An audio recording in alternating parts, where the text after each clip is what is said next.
तुम्हें लगता है कि एक शादीशुदा औरत किसी दूसरे मर्द को पटा ही नहीं सकती। तुम सोचते हो वो बंधी हुई है, कस्मों में, रिश्तों में, समाज की दीवारों में। लेकिन स्टोइक बुद्ध की दृष्टि में इंसान कभी रिश्तों से नहीं बंधता। वो बंधता है अपने अवचेतन से। और जब अवचेतन जागता है तो वो नियम नहीं देखता, वो सही गलत नहीं पूछता। वो सिर्फ उस ऊर्जा की ओर खिंचता है जो उसे जीवित महसूस कराए। आज मैं तुम्हें वो बात बताने जा रहा हूं जो ज्यादातर पुरुष कभी समझ नहीं पाते। ये प्यार नहीं है, ये आकर्षण भी नहीं है। ये वो गहरा खिंचाव है जिसे मनोविज्ञान में अवचेतन का चुंबकत्व कहा जाता है। अगर किसी औरत के भीतर तीन गहरी चीजें जाग जाएं, तो वो खुद को रोक नहीं पाती। वो तुम्हें ढूंढती है, चुपचाप, संकेतों में, नजरों में और अपने ही भीतर की बेचैनी में। ये वीडियो किसी को फंसाने की तकनीक नहीं है, ये मन को समझने की यात्रा है। क्योंकि जो पुरुष खुद को समझ लेता है, औरत का अवचेतन उसे खुद पहचान लेता है। और अगर तुम स्टोइक बुद्धा की तरह शांत हो, गहरे हो और अपने भीतर स्थिर हो, तो तुम्हें ढूंढा जाएगा। तुम ढूंढोगे नहीं। अगर तुम ऐसे कंटेंट को समझना चाहते हो जो सिर्फ सुनने के लिए नहीं, महसूस करने के लिए होता है, तो अभी सब्सक्राइब करो। क्योंकि आगे जो आने वाला है वो दिमाग नहीं, सीधे आत्मा को छुएगा। एक शादीशुदा औरत की सबसे बड़ी लड़ाई किसी और से नहीं होती, न अपने पति से, न समाज से, न रिश्तों की जिम्मेदारियों से। उसकी असली लड़ाई होती है खुद से। एक तरफ उसका कर्तव्य होता है, उसका निभाया हुआ जीवन, उसकी रोजमर्रा की आदतें। और दूसरी तरफ उसका वो हिस्सा होता है जिसे उसने बहुत समय से चुप करा रखा होता है। वो हिस्सा जो रात के सन्नाटे में पूछता है, क्या मैं बस यही हूं? क्या मेरी पूरी पहचान यहीं आकर रुक जाती है? स्टोइक बुद्ध की दृष्टि में जब इंसान अपने भीतर के अधूरे हिस्से को दबाता है, तो वो हिस्सा मरता नहीं, वो इंतजार करता है। औरत के भीतर ये इंतजार उसके अवचेतन में छुपा रहता है। वो जगह जहां उसकी दबी हुई इच्छाएं रहती हैं, जहां उसकी वो स्त्री छुपी रहती है जो सिर्फ निभाना नहीं चाहती, महसूस भी करना चाहती है। ज्यादातर शादीशुदा औरतें धीरे धीरे अपने पति को सिर्फ जिम्मेदारी निभाते हुए देखने लगती हैं। एक ऐसा पुरुष जो मौजूद तो होता है लेकिन जुड़ा हुआ नहीं होता, जो सब कुछ संभालता है लेकिन उसे समझने की कोशिश नहीं करता। यही औरत का अवचेतन थक जाता है। वो किसी नए आदमी की तलाश नहीं करती, वो किसी नई अनुभूति की तलाश करती है। और जब उसकी जिंदगी में कोई ऐसा पुरुष आता है जो उसे देखने के बजाय समझने लगता है, जो उसकी बातों से ज्यादा उसकी खामोशी सुनता है, जो उसकी आंखों के पीछे छुपे सवालों को महसूस कर लेता है, तो उसके भीतर कुछ हिलने लगता है। ये भावुकता नहीं होती, ये इश्क नहीं होता, ये आकर्षण भी नहीं होता। ये वो बेचैनी होती है जो तब पैदा होती है जब अवचेतन जागने लगता है।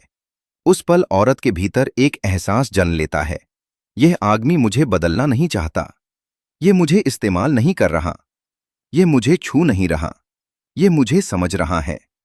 और जिस दिन उसके भीतर यह बात बैठ जाती है कि कोई उसे देख नहीं रहा बल्कि पढ़ रहा है, उसी दिन असली खिंचाव पैदा होता है। और स्टोइक बुद्ध जानता है, जिस दिन अवचेतन खिंच जाता है, उस दिन बाहरी दुनिया की सारी सीमाएं अपने आप कमजोर पड़ने लगती हैं। अब पहला ब्रह्मास्त्र समझो। ये सबसे खतरनाक भी है और सबसे शांत भी। ज्यादातर पुरुष औरत की बातें सुनते नहीं हैं। वे या तो जज करते हैं, या तुरंत सलाह देने लगते हैं, या अपनी समझ थोपने लगते हैं। लेकिन एक शादीशुदा औरत सबसे ज्यादा किससे थकी होती है? जजमेंट से, सलाहों से और हर वक्त सही बनने के दबाव से। उसकी जिंदगी में हर कोई उससे कुछ चाहता है। घर चाहता है, समाज चाहता है, रिश्ते चाहते हैं। लेकिन बहुत कम लोग होते हैं जो उसे वैसे ही देखने की कोशिश करते हैं जैसी वो भीतर से है। यहीं आता है पहला ब्रह्मास्त्र, खामोश दर्पण। जब तुम उससे बात करते हो और उसकी बात को काटते नहीं हो, ठीक करने की कोशिश नहीं करते और ना ही कोई राय थोपते हो, बस उसकी भावना को उसी की भाषा में, उसी एहसास के साथ वापस उसके सामने रख देते हो। तुम कहते नहीं, तुम समझाते नहीं, तुम सिर्फ दिखाते हो। औरत को पहली बार महसूस होता है कि उसके शब्द सुने नहीं जा रहे, उसकी आत्मा देखी जा रही है। एक छोटी सी लाइन जो उसके दिल में सांप की तरह उतर जाती है। तुम कह तो रही हो कि सब ठीक है, लेकिन तुम्हारी आंखें कुछ और बता रही हैं। बस इतना। कोई सवाल नहीं, कोई सलाह नहीं, कोई जजमेंट नहीं। और यहीं उसका दिल खुलने लगता है, क्योंकि पहली बार उसे ऐसा लगता है कि कोई उसे सुधारने नहीं आया, कोई उसे बदलने नहीं आया, कोई बस उसे वैसा ही देखने आया है जैसी वो सच में है। स्टोइक बुढ़ा जानता है, औरत अपने चेहरे को नहीं, अपनी आत्मा को देखना चाहती है। और जब तुम उसकी आत्मा के सामने दर्पण बन जाते हो तो वो खुद को देखने लगती है। और जब कोई इंसान खुद को किसी और की मौजूदगी में पहली बार देख पाता है तो वो उस मौजूदगी से दूर नहीं जा पाता। यहीं से वो तुम्हें याद करने लगती है, यहीं से वो तुम्हें महसूस करने लगती है, और यहीं से उसकी तलाश शुरू होती है। अब दूसरा ब्रह्मास्त्र समझो। ये दिखाई नहीं देता, लेकिन असर सबसे गहरा करता है। औरत उस चीज की ओर खिंचती है जो आसानी से नहीं मिलती, लेकिन पूरी तरह गायब भी नहीं होती। ज्यादातर पुरुष यहीं गलती करते हैं। या तो वे बहुत चिपक जाते हैं, हर पल उपलब्ध, हर मैसेज का तुरंत जवाब, हर भावना में घुस जाने की कोशिश, या फिर डर के मारे पूरी तरह दूर हो जाते हैं। खामोशी, अनदेखी और खुद को रहस्यमय समझने की भूल। लेकिन स्टोइक बुढ़ा जानता है, आकर्षण इन दोनों के बीच जन्म लेता है। वो पुरुष जो पास भी होता है और स्वतंत्र भी, जो मौजूद रहता है लेकिन दबाव नहीं बनाता, जो जुड़ा रहता है लेकिन खुद को खोता नहीं। यही सुरक्षित दूरी औरत के अवचेतन में चेस इंस्टिंक्ट जगा देती है।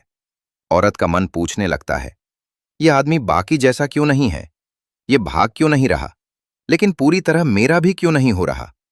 यही सवाल उसे बेचैन करने लगते हैं। कुछ साधारण सी पंक्तियां इस दूरी को जन्म देती हैं। जब बात करनी होगी, मैं कर लूंगा। मैं यहां हूं, लेकिन तुम्हारे सिर पर खड़ा नहीं। मैं भाग नहीं रहा, बस खुद को गुम नहीं करना चाहता। इन शब्दों में कोई चाल नहीं होती, इनमें स्थिरता होती है, और स्थिरता औरत के अवचेतन को सबसे ज्यादा हिला देती है। स्टोइक बुद्ध कहता है, हम उसी को चाहते हैं जिसके खोने की संभावना थोड़ी सी महसूस होती है। जो हर समय सामने हो, उसकी कद्र नहीं होती, और जो पूरी तरह गायब हो जाए, वो याद भी नहीं आता। लेकिन जो बीच में रहता है, वही मन में घूमता रेजिस्टिंग है। यहीं से वो तुम्हें मिस करने लगती है, यहीं से वो तुम्हारे शब्दों को दोबारा पढ़ने लगती है, यहीं से वो तुम्हारी मौजूदगी को अपने भीतर महसूस करने लगती है, और बिना कुछ कहे, बिना कुछ मांगे, वो तुम्हें ढूंढने लगती है। अब तीसरा ब्रह्मास्त्र समझो। ये सबसे शांत है और सबसे निर्णायक भी। औरत कभी किसी पुरुष के शरीर से नहीं खिंचती, वो खिंचती है उसकी स्थिति से, उसकी दिशा से, उसकी उस चुपचाप ताकत से जो शब्दों की मोहताज नहीं होती। एक शादीशुदा औरत रोज जिम्मेदारियों में घिरी रहती है, किसी की पत्नी, किसी की माँ, किसी की बहू, किसी की उम्मीद। लेकिन इन सब के बीच वो एक ऐसी ऊर्जा को तरसती है जो उसे फिर से औरत होने का एहसास दिलाए। वो ऐसे पुरुष की तलाश में नहीं होती जो उसे छुए, वो ऐसे पुरुष की तलाश में होती है जिसके पास बैठकर वो खुद को सुरक्षित महसूस करे। स्टोइक बुद्धा कहता है, असली आकर्षण शोर से नहीं आता, वो आता है शांत आग से। जब तुम उससे बात करते हो और तुम्हारी आवाज में हड़बड़ी नहीं होती, जब तुम्हारी आंखों में भूख नहीं होती, जब तुम्हारे शब्दों में मांग नहीं होती, तब उसका अवचेतन तुम्हें अलग पहचान लेता है।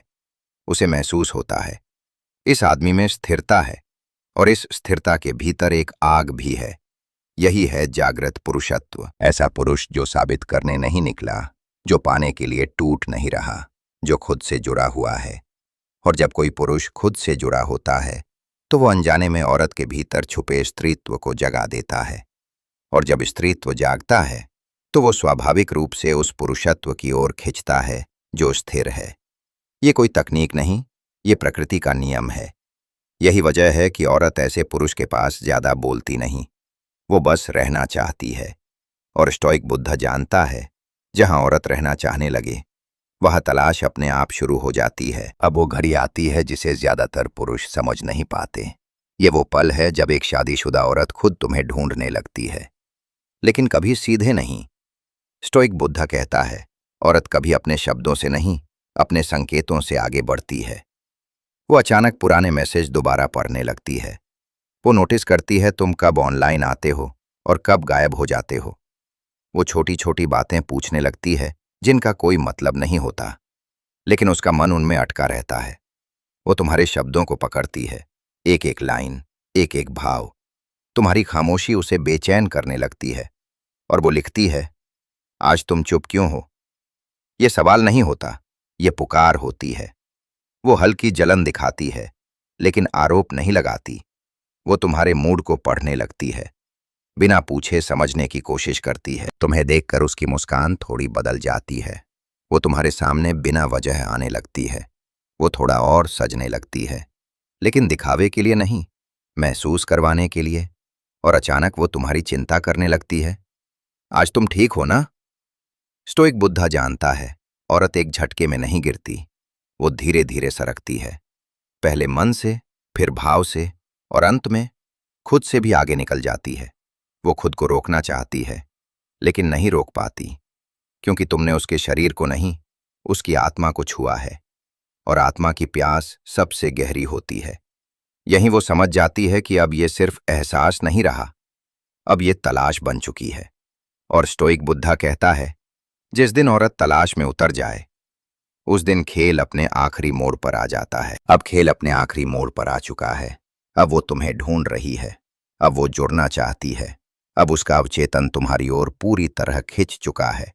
और यहीं ज्यादातर पुरुष सब गड़बड़ कर देते हैं। या तो वे भावनाओं के बहाव में बह जाते हैं, हर बात में उपलब्ध, हर एहसास में डूबे हुए, या फिर अचानक बहुत ज्यादा दूरी बना लेते हैं। दोनों ही रास्ते आकर्षण को तोड़ देते हैं। स्टोइक बुद्धा कहता है, असली खिलाड़ी ना बहता है, ना भागता है, वो स्थिर रहता है। इस घड़ी में तुम्हें उसे ये महसूस कराना होता है कि वो खास है, लेकिन अनिवार्य नहीं। एक ही पंक्ति पूरा खेल पलट देती है। मैं तुम्हें समझता हूं, लेकिन मैं तुम्हारे लिए टूटा नहीं हूं। इस वाक्य में न दूरी है, न चिपकाव, बस आत्मसम्मान है। और यह आत्मसम्मान औरत के भीतर छुपे स्त्रीत्व को पूरी तरह जगा देता है। उसे पहली बार लगता है, ये आदमी मुझे चाहता तो है, लेकिन मुझे पकड़ कर नहीं रख रहा। यहीं उसका अवचेतन पूरी तरह सरेंडर करता है, क्योंकि औरत उस पुरुष की ओर खिंचती है जो उसे चाहता है, लेकिन जिसकी दुनिया सिर्फ वही नहीं होती। स्टोइक बुद्धा जानता है, औरत दिल से नहीं खिंचती, औरत दिमाग से भी नहीं खिंचती। औरत खिंचती है उस पुरुष की ओर जो उसकी छुपी हुई दुनिया समझ लेता है। और जिस दिन तुम उसका अवचेतन जीत लेते हो, उस दिन वो तुम्हें ढूंढेगी, चाहे उसे ढूंढना नहीं भी चाहिए। अब अगर ये वीडियो तुम्हें छू गया हो, तो लाइक ऐसे दबाना जैसे तुम कोई राज समझ पाए हो। कमेंट में बताओ कौन सा हिस्सा तुम्हारे भीतर तक उतरा। और अगर तुम इस तरह की शांत, गहरी और सच्ची बातें आगे भी सुनना चाहते हो, तो सब्सक्राइब करो, क्योंकि स्टोइक बुद्धा भीड़ को नहीं, उन्हें बुलाता है जो समझने की हिम्मत रखते हैं।